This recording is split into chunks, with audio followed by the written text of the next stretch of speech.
शादी कब हुई? पसंद की थी, मोहब्बत की थी या अम्मा ने करवाई थी? नहीं नहीं, जब बाहर होते हैं तो माँ वो दूसरी लड़कों में वहाँ पे खुद ही शादी करते हैं। अच्छा, लेकिन माओ को तो बड़ा होता है कि बाहर से नहीं करनी, हमारी पसंद की होनी चाहिए। हाँ, लेकिन उस ज़माने में कोई रिश्ता भी नहीं मिलता था ना। वो आगे पाकिस्तान का और कल्चर है ना। पाकिस्तान में किसी से मोहब्बत नहीं थी? नहीं नहीं, पाकिस्तान से नहीं। मेरी पहली वाइफ अमेरिकन थी, उसके साथ 3 बच्चे हैं मेरे। अच्छा।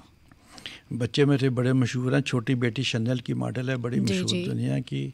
जो दरमियान में वो अभी डॉक्टर बनी है। बेटा लुई बीतों और शनेल, उसने MBA किया है। जी। वो मॉडल है और म्यूज़िक भी करता है।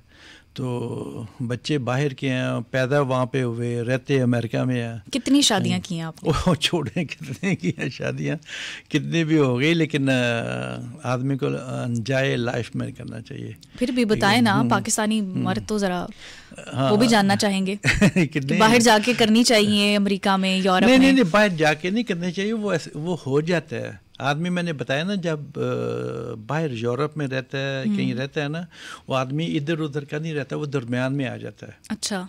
ये अभी मैं थोड़े दिन एक शादी पे गया हूँ। वो एक गली है ना अंदरून शहर में कि इधर से औरत आ रही हो, उधर से मर्द आ रहा हो, तो बीच में सिर्फ निकाह की ऑप्शन रहती है। ये वो वाला मामला लगता है। नहीं, पता नहीं वो वाला मामला है। अभी मैं संडे को एक शादी पे, 3-4 दिन एक शादी पे गया था। उसके बेटे ने अमेरिकन लड़की से शादी की है पाकिस्तान में। अच्छा। ये संडे को मैं कहीं वलीमे पे गया, शादी पे गया हुआ था संडे दोपहर को। अच्छा। वो इटालियन लड़की लेके आया था, उससे शादी थी उसकी। अब पाकिस्तान में एक फैशन बन गया ना, बाहर की लड़कियां, सब लड़के जो बाहर होते हैं ना, तो उनका वो हाँ, गोरियों को पाकिस्तानी मर्द बड़े पसंद आते हैं। क्या हकीकत है? गोरियों को पाकिस्तानी मर्द का मसला नहीं है। हम जो वहाँ पे जाके ना, हमारी एक लाइफ वहाँ पे शुरू हो जाती है। ठीक। यहाँ की लाइफ है ना, वो पीछे रह जाती है। लाइफ वहाँ पे शुरू हो जाती है। घर वहाँ पे, रहना वहाँ पे, ऑफिस वहाँ पे, दोस्त वहाँ पे, सब चीज़ें बन जाती हैं। इधर साल में एक दफ़ा आए, दिसंबर में छुट्टियों में 1 हफ्ता, उसके बाद फिर वापस चले गए। तो ये जो पाकिस्तान में ट्रेंड है कि ये शादी करके लड़की को इधर ही रखते हैं, फिर मर्द हजरात बाहर चले जाते हैं, हाँ। फिर ये ज्यादती ना हुई? नहीं, ये तो ज्यादती है बिल्कुल पाकिस्तानी लड़की को, लेकिन वो डिपेंड करता है ना। ऐसे भी अब आपकी वाइफ आपके साथ ऐसे भी नहीं जा सकती। उसके पेपर बनते हैं, उसकी लीगल चीज़ें बनती हैं। वो पेपर कल सुबह बना के नहीं दे देते, उस पर टाइम लगता है सब चीज़ों पे। तो इस पे फिर ट्रस्ट करना चाहिए लड़की वालों को, लड़की को? वो तो उनको जाने अल्लाह ने उन्हें भी दिमाग दिए, आंखें दी हैं, कान दिए हैं, सब कुछ, ठीक है ना। उसके बारे में मैं क्या कह सकता हूँ। कितने मुल्क फिरे हैं आपने, कितनी रंगीनियाँ देखी? 80 मुल्क, 80 कंट्रीज में मेरे ऑफिस हैं, तो 80 कंट्रीज जो मैं फिरा हूँ। और आपके बिजनेसेस भी 80+ ममालिक में हैं? थे, अब ज़रा कम कर रहा हूँ, क्योंकि लाइफ में ना थोड़ा सा स्लो डाउन भी होना चाहिए थोड़ा तो सा। फैशन के रिलेटेड ही आपके सारे बिजनेस हैं या कहीं और भी? नहीं, मेरे फैशन भी है, मेरे प्रॉपर्टी भी है, मुझे हॉस्पिटल भी है, और चीज़ें भी हैं। काफ़ी आदमी को सब चीज़ें आनी चाहिए। एक बिजनेस ज़िंदगी में कभी नहीं करना चाहिए। अच्छा। अगर एक डाउन होगा ना, तो दूसरे बिजनेस आपका सही जा रहा है, ठीक है ना। तो तीसरा बिजनेस अच्छा जा रहा है, चौथा जा रहा है। तो मैं सब चीज़ें मैं खुद ही करता हूँ, अकेला ही। मुझे शौक है अकेला फाइटर बनने का। मुझे मुसीबतें हैं लाइफ में ना, बिजनेस में अप डाउन काफ़ी होती हैं ज़िंदगी में। हमेशा आदमी ऐसे नहीं रहता। तो वो अप डाउन जो होती है ना, वो आदमी को सब चीज़ें आनी चाहिए और ख़ुद फाइटर बनना चाहिए। बाजू कभी नीचे नहीं करने चाहिए। मैंने अपनी ज़िंदगी में बाजू कभी नीचे नहीं किए। मुझे भी बहुत मुसीबतें हैं, लेकिन मैं ऊपर से फ़ोन नहीं करवाता। अच्छा, ऊपर से आते हैं आपको फ़ोन? नहीं, मुझे नहीं आते, मैं नहीं करवाता। अगर मैंने गलत काम किया है ना, तो वो जज साहब जो इंसाफ के लिए बैठे हैं, उन्हें मुझे भी सज़ा देनी चाहिए। बिल्कुल।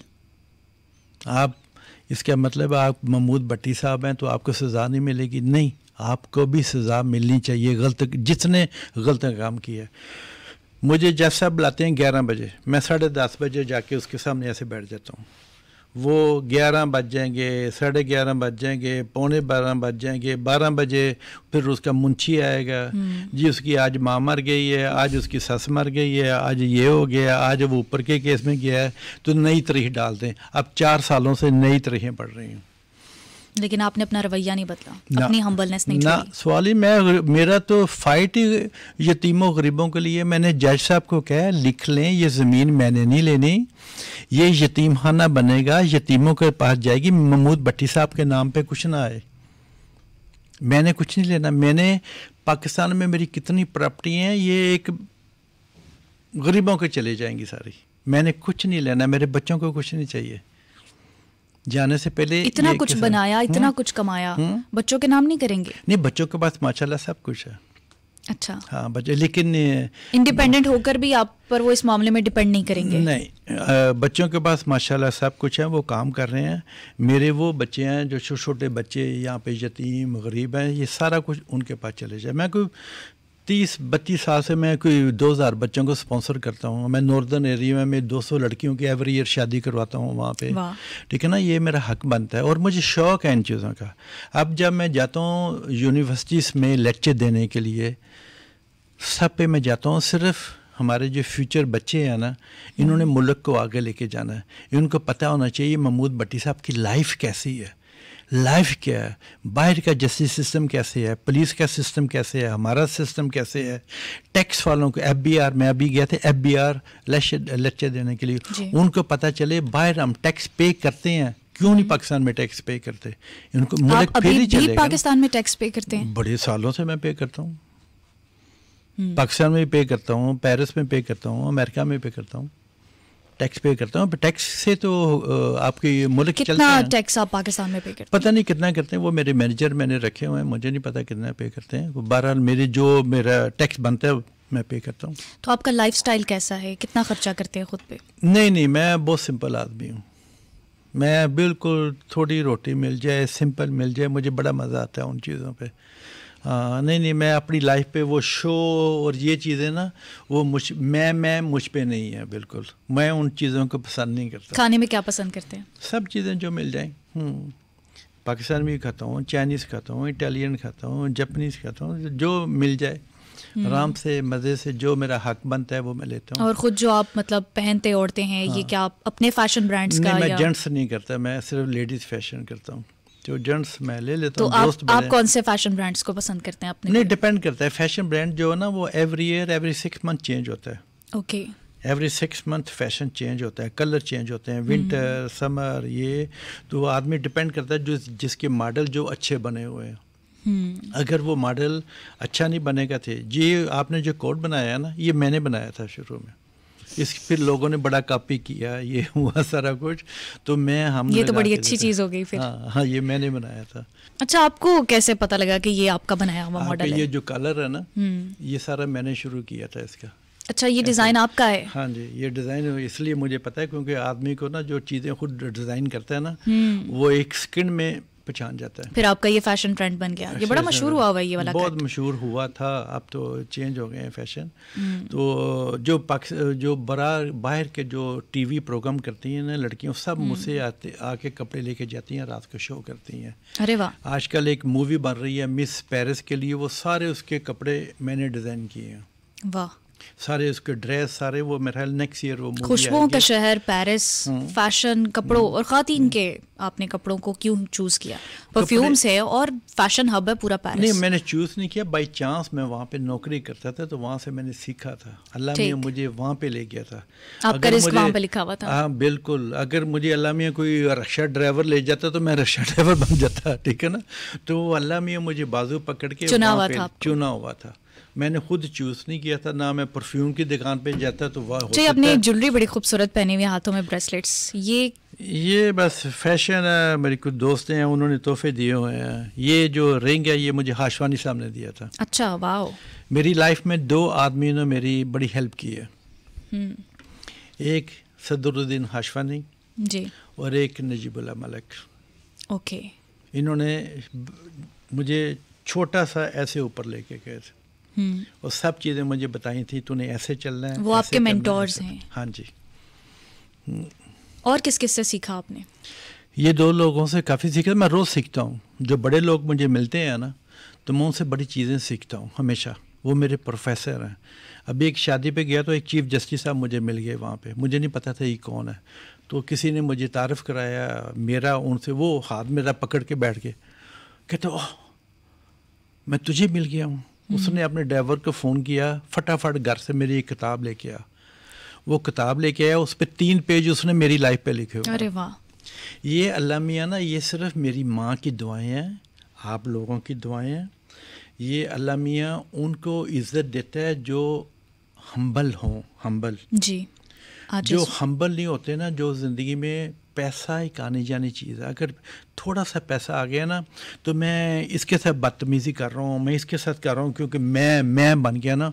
अल्लाह में इन चीज़ों को पसंद नहीं। अल्लाह में कहता है आम लोगों का ख्याल ना ये भी है कि जो जिनके पास पैसा आ जाता है ना वो तो यही कहते हैं कि पैसा आनी जानी चीज़ है। हाँ, जिनके पास पैसा आता है अल्लाह में कहता है हम्बल रहो, मैंने तुझे दी है मैं वापस भी ले लूँगा तेरी ज़िंदगी में। जिन लोगों ने कभी किसी के साथ ज़्यादती की है ना, वो अपनी ज़िंदगी में पे करके जाते हैं मकाफ़ाते अमल। हाँ जी, मैं इन चीज़ों को बहुत मानता हूँ। जब मैं दाता साहब जाता हूँ, अपनी माँ की कब्र पे जाता हूँ, तो मैं बिल्कुल कब्रिस्तान में जाता हूँ, दुआ मांगने के लिए, खड़े होने के लिए जगह नहीं है, कब्रें। मुझे नहीं पता वो मर्सिडीज़ कारें, लाइटें, घर किधर गए, सब कुछ सेम मिट्टी पे जाना है। जब हम दाता साहब जाते हैं, इतनी दुनिया होती है, दुआ मांगता, हर आदमी रोता है, वो लंगर लेता है, वो खा रहा है सारा कुछ। तो आदमी को हम्बलनेस होना चाहिए वहाँ पे। दाता के दरबार में आपने दुआएं मांगी, आज आप एक कामयाब इंसान हैं, अभी भी जाते हैं दाता दरबार, क्या दुआएं मांगते हैं? मैं जब पाकिस्तान आता हूँ सबसे पहले दाता साहब जाता हूँ, अपनी माँ की कब्र पे जाता हूँ। जब मैंने एयरपोर्ट पे जाना उससे पहले मैं दाता साहब जाता हूँ, माँ की कब्र पे जाता हूँ, फिर जाता हूँ, क्योंकि मेरे लिए एक बहुत इम्पोर्टेंट चीज़ है ये। तो दुआएं क्या मांगते हैं? मैं मांगता हूँ अल्लाह मियाँ हमारा इतना प्यारा मुल्क है, इसको सीधे रास्ते पे चला। अल्लाह मियाँ जो फ्रॉड करते हैं उनको समझा। अल्लाह मियाँ हमें हम्बल रख, इंसान को इंसान समझ। अल्लाह मियाँ हमें सब को तौफीक दे, जो गरीब सड़कों पे सो रहे हैं हम उनकी हेल्प कर सकें। अच्छा, साबिक चीफ जस्टिस ने तो आपकी ज़िंदगी पे वो 3 सफ़े किताब में लिखकर आपको दिए, एक और किताब आप पे लिखी गई, पेरिस में दूसरा जन्म। ये दूसरा जन्म कैसा था? एक जन्म पाकिस्तान में, एक जन्म पेरिस में। पाकिस्तान में मुझे खूबसूरत इंसान बनाया, पैदा किया, खून दिया पाकिस्तानी जिसका मैं फ़ख्र हूँ। लेकिन फ्रांस ने मुझे सब कुछ दिया, इज़्ज़त दी, रोटी दी, पैसा दिया, शोहरत दी दूसरे मुल्कों में। इसलिए पेरिस में दूसरा जन्म, ये 2 मेरे लिए बन गए। जन्मों पे यकीन रखते हैं वैसे आप? मैं रखता हूँ। क्या समझते हैं फिर? मैं क्या समझता हूँ, मतलब देखे ना, मतलब कभी अपना माजी नहीं भूलना चाहिए। पाकिस्तान ने मुझे पैदा किया, अगर मैं कह दूँ जी मेरा शक्ल, मेरी चेहरा चेंज नहीं हो सकता।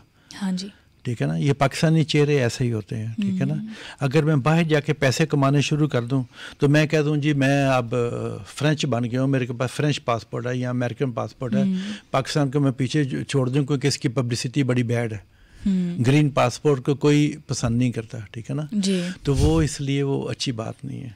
तो इसलिए पेरिस में दूसरा जन्म, यानी एक ही ज़िंदगी में कई जन्म हो सकते हैं आपकी शख्सियत के। जैसे आप पहले पाकिस्तानी थे, पाकिस्तानी शख्सियत आपने कहा, यहाँ से बहुत मोहब्बत मिली, खून मिला, और दूसरी शख्सियत फ्रांस की जहाँ दौलत मिली, शोहरत मिली। बिल्कुल। मेरी पेरिस में मैंने एक किताब लिखी थी, उस पर 3 सिनेमा मूवीज़ बनी थी। जो पेरिस में मेरी किताब हिट गई थी, सिनेमा मूवीज़ हिट गई थी जी। आप वो यूट्यूब पे भी चेक कर सकते थे मेरी लाइफ पे। तो उन्होंने अच्छा, आपकी लाइफ स्ट्रगल्स के ऊपर एक फिल्म है, वो डाई लाई टू यू। 3 फिल्में हैं जी। क्या कहानियां हैं? वो कहानी उसका टाइटल था सच ना बोलो झूठ बोलो। अच्छा। बोलो टाइटल ये था। फिर वो लोगों को बताते हैं सारा आदमी कैसे ज़ीरो से आता है, कैसे काम करता है एक बहुत बड़ी मार्केट फैशन में, और वहाँ पे 2 साल बाद वो अपना ऑफिस खोलता है, फिर आस्ता आस्ता वो सबसे बड़ा मार्केट का आदमी बन जाता है। ठीक है।